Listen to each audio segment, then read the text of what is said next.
This is the Living in Clarity podcast. My name is Brandon Fisher, and this is Coach Ratner. And today we've got very special guest, Shimshon Leshinsky.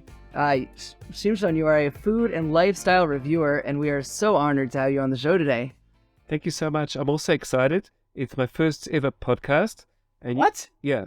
I have a hard time believing that. The Jerusalem Post, you got me before the Jerusalem Post. They asked me 2 weeks ago, but you beat them to it. That's so funny. So, So what happened was, just so you guys know, I was teaching a class last week and you showed up. I'm a big fan of his. Like, he's like a movie star in Jerusalem. Anywhere you go, I've seen you at the Shuk.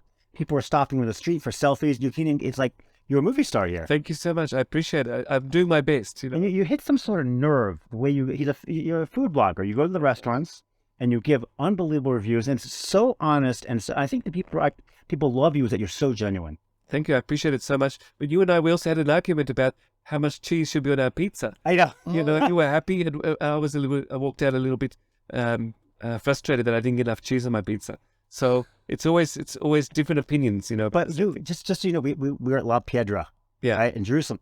Now you had a second pizza. How was the cheese on that one? Oh, that was very generous. The second pizza with the goat cheese and the honey, that was good. Yeah. Just the first one, that seemed to they did with the green leaves, or what's it called? Arugula salad. Yeah. So that was good, but I said, where's the cheese? You know, I paid all this money, 66 shekels, and I see very little cheese. But they explained to me, in Italy, that's the way you do it. Right. Less cheese, more pastry. Sure. Yeah. Okay. In Israel, that's just disappointing. Yeah. Well, at least they want a lot of cheese. You know, I want to feel that they're paid, and they're getting a value for money. You know. The thing with La Piedra that I really love. Now, I love food, as our listeners know, is that their crust is so good. Yeah. I'll take the crust and dip it in za'atar with olive oil, and then it's like a meal in itself. It's so delicious. I didn't think of that idea. Only afterwards you mentioned it. Yeah. And it certainly is a great idea. Yeah, and I'm really shocked actually that restaurant doesn't offer olive oil with za'atar. It's such an easy thing to give someone. Okay. Or charge whatever they can charge a shekel for, you know. Right. So what, do you take it home and do it at home? Well, we order delivery sometimes, and it's so good, and you order delivery, it's not cheap, so I like to not only throw the crust away, so I dip it in olive oil and za'atar, and it makes sense. Delicious. Okay. Yeah. Okay. Interesting. Well, I had those anchovies with olive oil on my pizza, so I suppose I got some of the olive oil there as well. Yeah. Do you ever do anchovies? I'm an anchovy fan, but I'm an anchovy Caesar salad fan. Oh. And I've tried it on pizza, and for some reason, it just doesn't sit with me. Oh, no, for me, anchovies and the onions, the red onions, it works for me. But, I'm willing to go with the flow and try new things. That's all we hear about. Yes. Exploring Jerusalem's food opportunities. So of course, the question I want to ask you, I came to Jerusalem about 4 years ago, and I go to Secret Jerusalem, and you're all over the place, and how do you start? Tell us how you start. Oh, okay. So it was deep during COVID time. My best friend, Bensi, and we weren't going to restaurants anymore. We used to go once or twice a month to a steak restaurant. Mm-hmm. And he was just too scared to go out there. I wasn't scared. I was willing to take risks for fun and enjoy pleasure. So I was going to the restaurants and sending to him my little reports with WhatsApps and pictures and explanations. And I was just getting a thumbs up, and that was it. So I thought, I've done all this effort, and that's all he's giving me, a thumbs up. Yeah. So it was a bit frustrating. So I thought, why not try it on Facebook?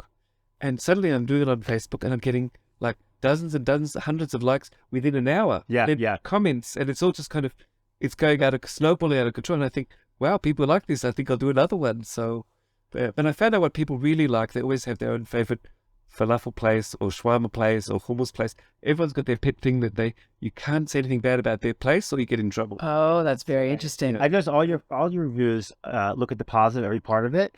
And every restaurant review you want to go to, which is nice. You don't you're not bashing. I like the pictures you put. You post the, hechsher, the kosher status on your post. Put it for people. Yeah. And people make comments, and it's really been a pleasure to watch you. That's why when I saw you at my class 2 weeks ago, I was starstruck. Well, I appreciate it. Thank you so much. I was also starstruck. I've been seeing a lot about the coach, so I finally wanted to meet the coach. Yeah.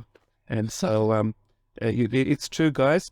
You should follow the coach. He does a lot of things. He's got a lot of charisma. He's doing interesting things. So follow the coach. Yeah. So have you branched out beyond Facebook? Are you on Instagram? Are you on Twitter? I'm on TikTok. Well, people tell me I should do that. I am on YouTube. I've done a lot of YouTube videos with a fantastic guy called Daniel Rosehill. We've done about 30 or 40 videos of restaurants in Jerusalem. Okay. And in fact, I did some other things which received hundreds and hundreds of likes and comments. I went to the Merkaz Klal building and did a tour. That's the building that's on Jaffa Street. Yeah.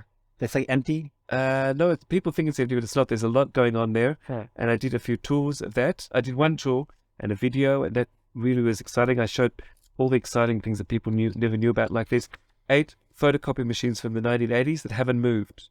They're just still there in one corner. Are you serious? Yeah. There's a snooker room there with Haredi guys. Nothing's changed there in the last 40 years. There's also adult shops, very sleazy in a certain corner. There's a lot going on there. There's a Persian restaurant with a picture of the Shah right at the base. I have no idea this is in that building. Yeah, I made Is this the Toys R Us building? No. I went to that one too. I've done that one as well. Yeah. But I didn't know it's the one on Merkaz Klal right near the market. Okay. We're showing you the shuk. It's right between Jaffa and Agrippus. Got it. Big canyon. But yeah, it's a big mall. No one really goes there. There's a music store there. About my piano there. Exactly. So we went there, and basically what my message is, and this all goes down to the same thing, I want to give people an adventure. I want them to read my posts. I want them to see my videos. I'm also on Instagram, but it hasn't really hit off as well. I think I've got 300 followers or something, whereas, We don't do well on Instagram either. We post and we don't have that many views. And I've got... done well on Facebook and YouTube and TikTok. It's funny, we kind of took off in October on TikTok. We had like 700 viewers on TikTok, and within a month we had 12,000. Wow! Like what?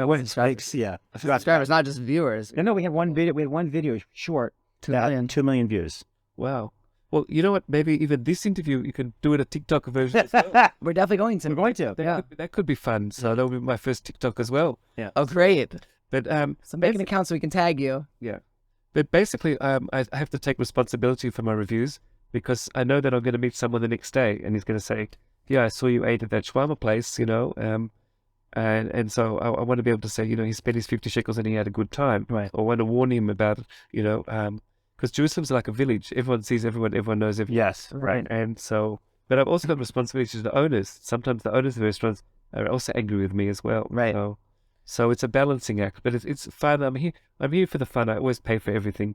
I get nothing free, and I always leave tips, and I always do everything so that I'm not obligated to anybody. Do they offer you free? All the time.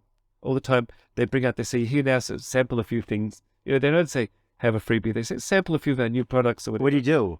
Not eat it? No, I say I'm going to have it, but at the end I say, and I want you to add 40 shekels for the things that I sample. Right. And they say have our new dessert or whatever, but I'm always paying for everything. So I leave there feeling that I'm not obligated. I can say it as it is. That's great integrity. La Piedra, I saw you. It's funny because I met you at my class, and just a few days later, I see you at La Piedra. Yeah. Of course, she's really funny. I can meet his wife, and they met my wife. Oh, but they didn't seem to recognize you there.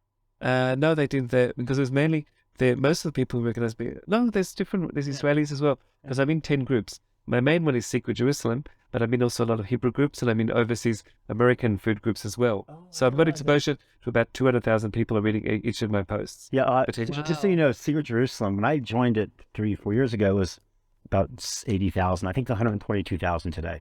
Because a lot of people follow that thing. Yeah, it's run by a guy called Ari. I've met him a few times.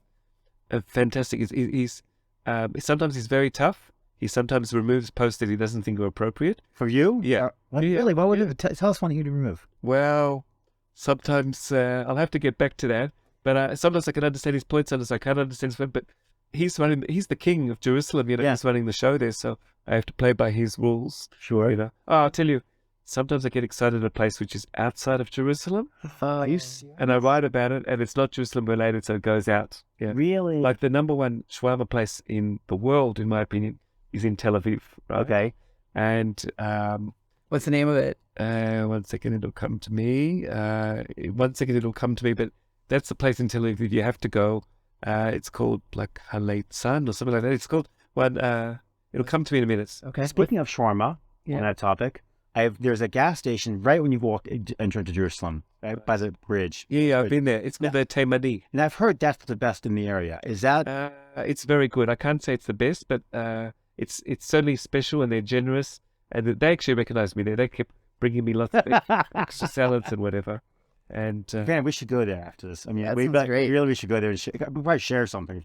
Probably so much food. It's very great. It is. It is greasy. How to share it? You been there? Yeah. You've never been there? No. Oh, They're man. delicious. They ran out at some stage, I think, because they no, they couldn't. They worked till late at night. Oh, it's a gas station. Yeah. Yeah, It's right separate next to the restaurant. gas station. So it's part of, it's not really the gas station. Right, You right. can't say fill her up with ethanol and then And they cook shawarma up as well. with Right. you know, with some hummus. Strategically, they left like 3 feet in between the two buildings. Oh, they did. Okay. Yeah, but it is fun. You'll have a good time there. It is definitely one of the best shawarmas in Israel. A little bit greasy, but good service and nice. Do you like eggplant on your shawarma? They do good. I do like the fried egg. Yeah, sure. Yeah, they do that. They do. They're good. They're very successful. Brandon took me to the eggplant place on Agrippus. We were doing. Remember we were filming. Yeah, it's called The beach. Sabir. Sabich Aricha. Yeah, it's right next to the shop, right next to the market. I took my wife. I took my wife back there Oh, yeah? 2 weeks ago. We both love it, Yeah, it was good. Very generous and interesting. and they're very nice back there. The girls, it's all girls back there. They're all very nice. Yeah. And they give you this little tiny a plastic thing full of like marinated cabbage, Pickled. pickled cabbage. So for those of you, our listeners who don't know what sabich is, because you could probably barely understand what I'm saying, it looks like a shawarma. They give it to you in a wrap, and it comes with all the stuff inside of it. But the main thing is the eggplant. Yeah. And the eggplant is probably grilled. I don't know. It's Fried. fried. It don't totally. Fried YouTube. That's why it's so don't do it for health, That is- but it tastes yeah. delicious. yeah. The ideal situation is to have it hot. Sometimes you get it cold, or not cold, but borderline. So it's better to get it hot. Have a look, but tell me you want it hot. You'll enjoy the experience more. Eggplant is one of those weird vegetable. I guess as a fruit or a vegetable. I guess it's a vegetable. Yeah. Like it's not very good, but you make it a certain way, like in baba ganoush, or you fry it up. It's delicious. A lot of things you can do. Israelis do a lot of things with eggplant. Even there's this chopped liver Yeah. equivalent, and they can do a lot of things. But I agree with you. The fried eggplant is the best.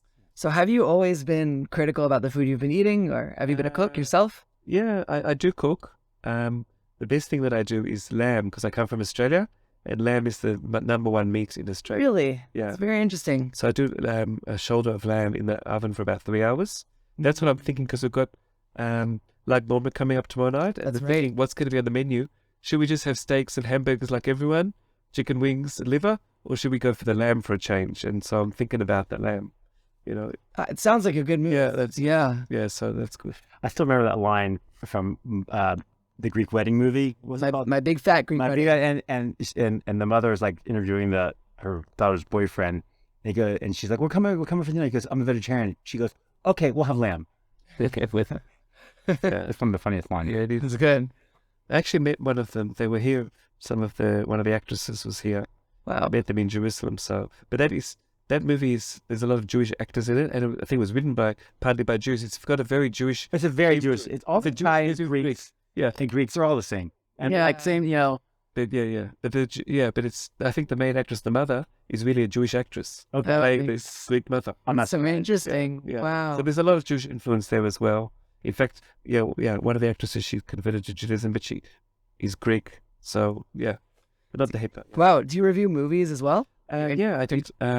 Actually, I get a very bad one. There was a movie I saw in Cinema City about 2 months ago. About, I forgot the name of it. It's about chef attacking and cutting up his diners as they eat. He kind of isolates them, cuts them up, punishes them. It was like a crazy movie. It was it a horror movie? Or the felt like a horror movie. In fact, in the end, I had to walk out. It's just too much. Whoa. But I did write a review about that, and some people agreed, some people didn't, and I saved some people going to the cinema as well. So yeah, They're not probably happy about that. no, I don't think so, because it was interesting. I showed a picture of it as well. It starts off, everyone's going on. Oh, they're going on this boat to an island with a super chef, French chef is going to give them a special meal, Sure. and then he starts punishing them, and they can't get out, and it becomes like it is a horror movie. Yeah. Whoa. The chef goes crazy, so I wrote about that. I felt food related. That's me, That sounds on brand. Yeah, exactly. Right. Now, I want to go back to what you touched on a little bit about what your message is. And you said, I want people to have an adventure. That's Yeah, what does that mean? okay. Jerusalem is a very exciting city, and I'm not saying anything bad about Tel Aviv. I love Tel Aviv as well. Right. We're not going to go into this competition now. We'll still live there. Yeah, Right. And if you said that, he would be removed from right. Jerusalem. Yeah. Secret Tel Aviv never accepts me. I've tried. Really? Are you serious? Yeah, they banned me straight away. They don't like my style. They don't like anything. And I was reviewing Tel Aviv restaurants, and they didn't like it. So Did you talk to them why they wouldn't? no, if they don't want me, I don't want them. That's okay. That's fair. I'll stick to Secret Jerusalem and the other groups as well. Right. Israeli Foodies is also very good. Anglos in Israel and others, and Hebrew ones as well. Well, back to the Adventure. Yeah, adventure. Okay. I think most Jews, all Jews, love food. It's part of the culture. We're eating all the time. There's that very old joke we've heard thousands of times. They wanted to destroy us, they wanted to kill us, and we beat them, and Hashem helped us eat. Yeah. Let's eat. They tried to kill us. We survived. Let's eat. Yeah. So it's part of the culture for even when I was a little boy. My mother, she wasn't a very good cook. So from the age of 9, I've got 3 sisters, and I was the one doing the cooking. So I don't know if that makes sense, but it did make sense to my dad. So basically, I want people to experience food. I love food. My best friend also loves food. I have a passion for it, and people like it. And I also like to take photographs. People say my photographs, they look a little bit amateur, and that adds a bit to it. Okay. If I go to It's part of the style. yeah. So kind of going close up and taking a photo, and then taking a selfie, whatever. I think that's your shtick. Yeah. I don't even know that. Yeah. Your shtick is that your writing is kind of, down to earth. Very how do I say this? Real filter. Just like simple. Yeah. But it's funny, and I don't think you're trying to be. I don't know. Are you trying to be funny? I am trying to be funny sometimes. Sometimes I'm just trying to say what I think. It's a combination, but all the time I consistently get people telling me that they get a good laugh out of my post. But sometimes I don't think you're trying to be funny. I think this is who you are, your personality. I think that's why people connect to you. Yeah. I mean, when I saw you, I was like, I'm starstruck. And when you walk in this podcast studio, this is like it's called co-studios. It's like a collaborators for people who do marketing, social media. And everyone recognized you when you walked in. It's true, and they even demanded selfies, and they complaining about a selfie that didn't show up a year ago. That's funny. Now, a year old, the guy was complaining. He was at your restaurant you ate at, and he said, you never posted. I want to see a picture of myself. I was in the background. Yeah. Luckily now he's married and he's happy. That was his 3rd date with the woman. So that's so funny. I brought him good luck. Yeah, you did. So now he's out there. I already posted him. So he's out. Well, I posted all of us already. Yeah. We were already there straight away. So people like to know, they like all the time new content. I mean, that's what everything's about, social media. It's new content all the time. So I have to keep finding new things. But it's not just that. It's that people connect to two reviews they connect to, and that's movie reviews and restaurant reviews, because it hits them emotionally. Right. When you go to a good restaurant, you feel good about it, especially you have good service, which is not the best thing here in Israel, but all over the world. No, even where I come from in Australia and in America, and I travel a lot, and I see quite a few places that the service is a challenge. Yeah. Well, one of the things like I knew back when I was in America that the kosher restaurants had very poor service, and I was say my friends were eating at kosher restaurants for the first time. I go, think about if you're a waiter or a waitress, right? What's the big night you get tips? Is on Friday and Saturday nights, because that's when people are drinking and they tip a lot more money. I go, which kosher restaurants are open on Friday and Saturday nights? None of them. So you're not getting the top of the line waitresses and waiters. And I think Jewish restaurants on Thursday nights and Sunday nights, those are the 2 big nights, I think. That would make sense. Yeah. So they could be getting some tips then, but you're right. So what's the adventure that you're creating for the audience? Is it by the videos they're watching, or you're hoping that they'll go to those restaurants and have an experience, or both? It's a bit of everything. And like I did a post on Thursday about this place called Chipsland. I don't know if you know it, in Strauss Street. It's a very simple place. No, Chipsland? Yeah. It's a Haredi guy. He looks like a rabbi, and he sells gluten-free falafel and chips. That's all he sells. And I went in there, I took pictures of him, and this has got like 1,000 likes and 1,000 comments in the last day. Whoa. People like that kind of thing. Isn't falafel gluten-free already? It's just sesame seed, isn't it? But No, it's chickpeas. Chickpeas, sorry. It's chickpeas, but that's not gluten. Well, let's start this way. The lafa that he made it with, the bread, That can be gluten.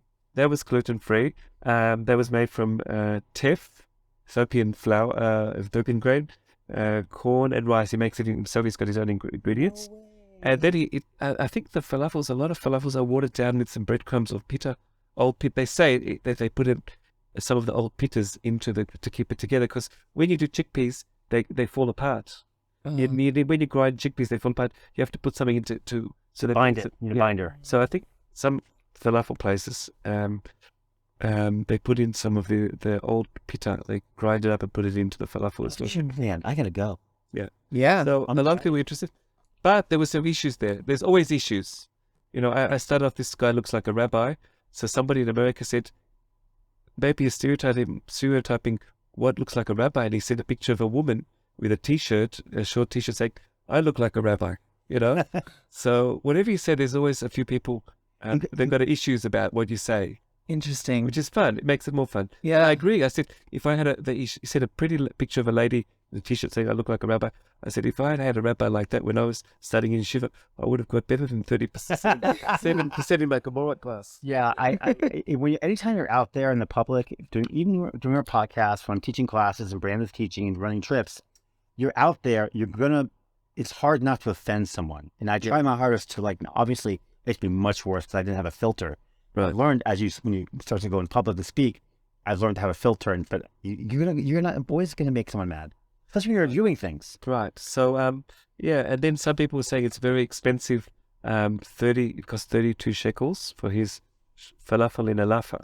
That is quite a lot of money. There are places, but this is a special lafa which he has for gluten-free people. Yeah, no, I can't. And then some people were angry because I took pictures of him.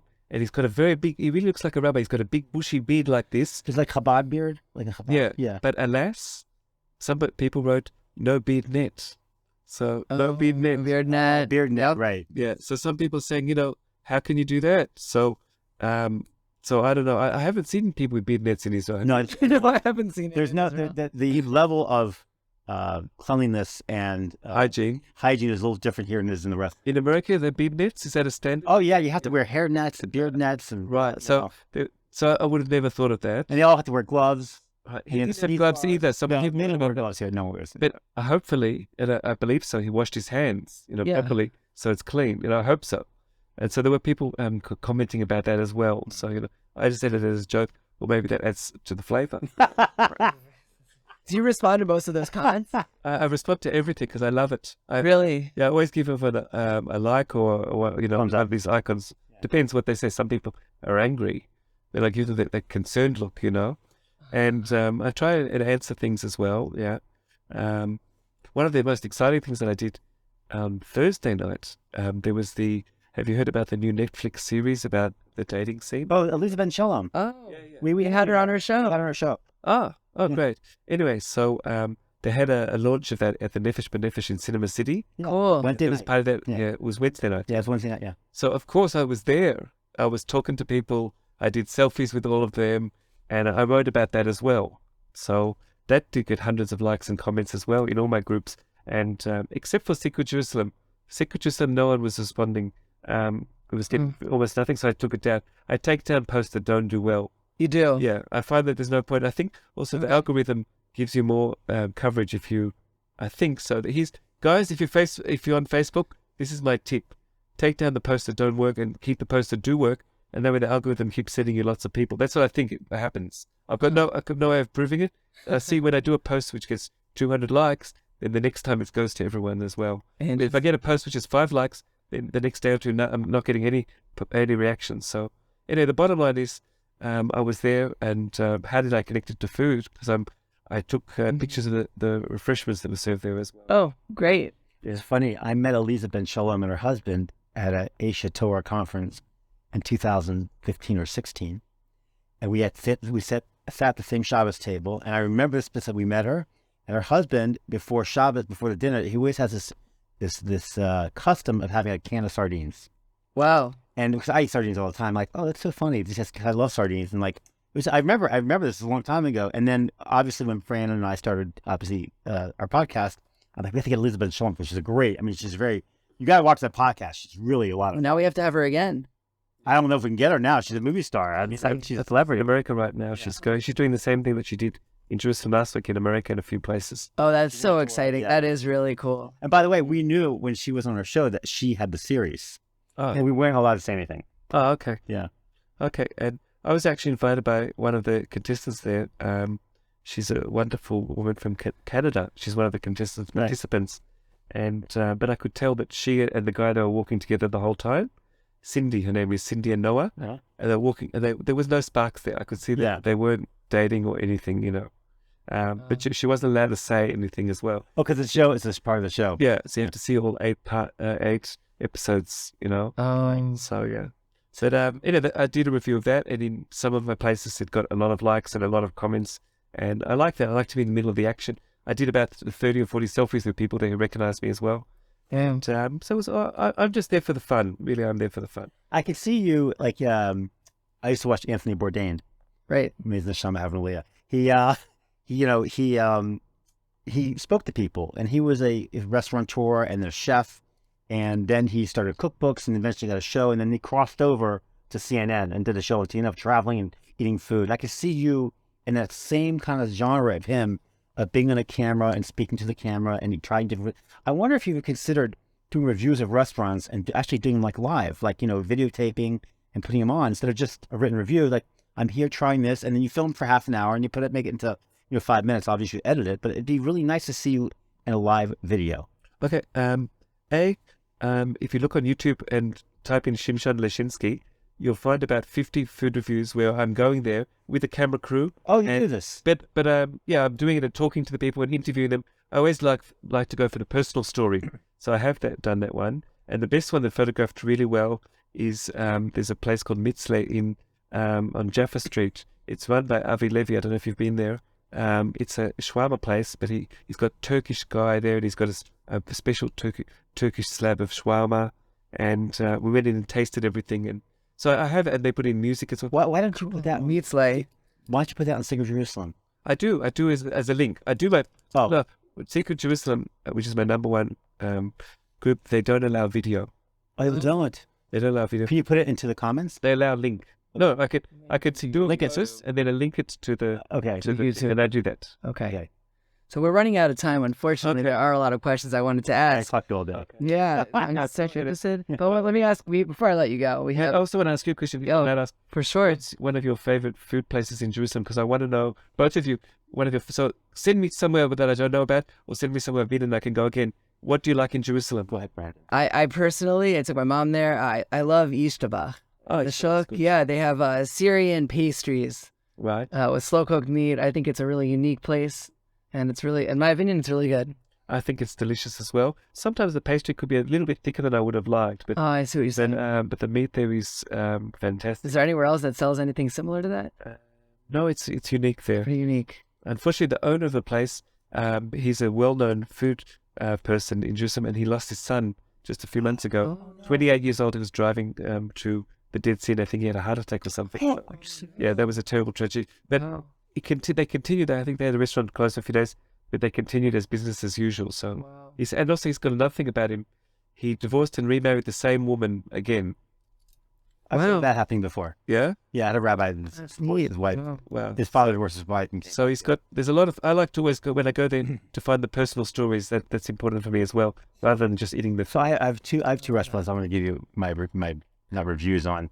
I like Crave. Of course, I know everyone loves Crave, but it's like you can get fat if you go there all the time. Crave is a restaurant in Jerusalem that has bacon cheeseburgers, but the bacon is lamb and the cheese is vegan. Yeah, it's and also really good. They make the best French fries. I think they use lamb fat. It's also right next to Ben Yehuda. Yeah, but the one I want to go to the most I think is really Piccolino.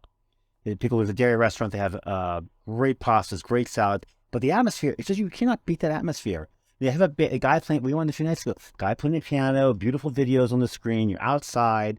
It's really, and it's protected by 3 buildings, so it's never too windy or anything. Right. The area is a place that if you're coming to visit Jerusalem, you must go. It's called Kikar Musica, the musical plaza. Yeah. And there's 4 restaurants, 3 or 4 restaurants, and they all share a courtyard that has live music every night. And Piccolino is always the one that's the most crowded. It's delicious. Yeah. What do you think about that? What do you think? I love it there. I love the atmosphere as well. There's actually a Spanish restaurant there called Andalusa. Yeah. Yeah. Amazing as well. And I've had the Piccolino dairy food. It's run by 2 sisters. Who the mother, Nechama, she was she was in the food industry for about 30 years. Yeah. She used to make amazing apple strudel. She worked in a lot of the places. There's a place called Anna as well. And she's passed away, but her daughters are continuing the tradition. But she gave her whole life to the food industry. So it's interesting that her both daughters are there continuing the tradition. Yeah, I know one of them. I see them there all the time. But I want to mention that at Piccolino, the desserts are amazing. It's really to die. It's hard to save room, but they're just to die for. I think the best in Jerusalem I've had. I'm sure maybe I don't love desserts, but when I go there, I have to have them. Okay. I'm not sure. A lot of restaurants, and I think overseas as well, they don't make their own restaurants. They bring them in. Desserts. Yeah, Right. they bring them in frozen or whatever. Most restaurants do that because it's too common. But it's possible that they make it themselves, or they're working with the French. There's a French bakery there as well, so maybe they're working with them. I'm not sure if they make their own desserts. I'm interested to know. Because they're dairy. They're actually dairy desserts. Most bakeries here are selling not parve. They're selling That's right. yeah. Non-meat, non-dairy. So you know what? It seems to chocolate. me they are making their own desserts because the mother gave them the tradition, and they must have some pastry chefs there. Oh, that's doing it. neat. All right, so well, first of all, what do you recommend? What is a restaurant that you'd recommend? A lot of our audience is in Jerusalem, and a lot of our audience is overseas. When they come to Jerusalem. When they come to Jerusalem, where should they go? Okay, I get about 5 queries like that a day. Yeah. Cafe Leon for dairy, or Cafe Nadi for dairy, and Crave, and also the new one, Mojo. Oh, it just opened up. Where is that located? Right next to Craft Pizza near Mamilla. Yeah, okay. Awesome. Yam Suf Sushi and Kadosh. Got it. Okay. They do pepperoni pizza. Really? Really? It's fake pepperoni made from beef, and fake cheese made from nuts. Wow. That's cool. That's Mojo. And so the other one, Cafe Nadiv? Nadi. And then Cafe Leon is by the Shuk. All right, those are good recommendations. I'd like to ask you one of my favorite questions we like to ask all of our guests, which is, do you have a key to clarity for our viewers? And by key to clarity, I mean a little tidbit of lesson, like a little lesson. Life lesson. Life lesson that they can take with them and kind of carry around with them. Okay, smile. I don't smile enough. In my photos, people tell me I don't smile. And try and see the positive attitude to everything. Nice and simple. That's great. Thank you so much for joining us. Oh, and one more question. How can our viewers follow you and find out more about you? Okay, on Secret Jerusalem, or my fan club, Shimshon Leshinsky fan club. I have 1,900 fans. Or in great kosher restaurants, they have about 80,000. Okay. That's the main ones. All right, Shimshon, sorry. Thank you so much for joining us. This has been a lot of fun. That was great. I want to have you again. Okay, Yeah. cheers. Right. Keep eating and keep enjoying life. Thank you for watching this episode of the Living in Clarity podcast. We'll see you next time.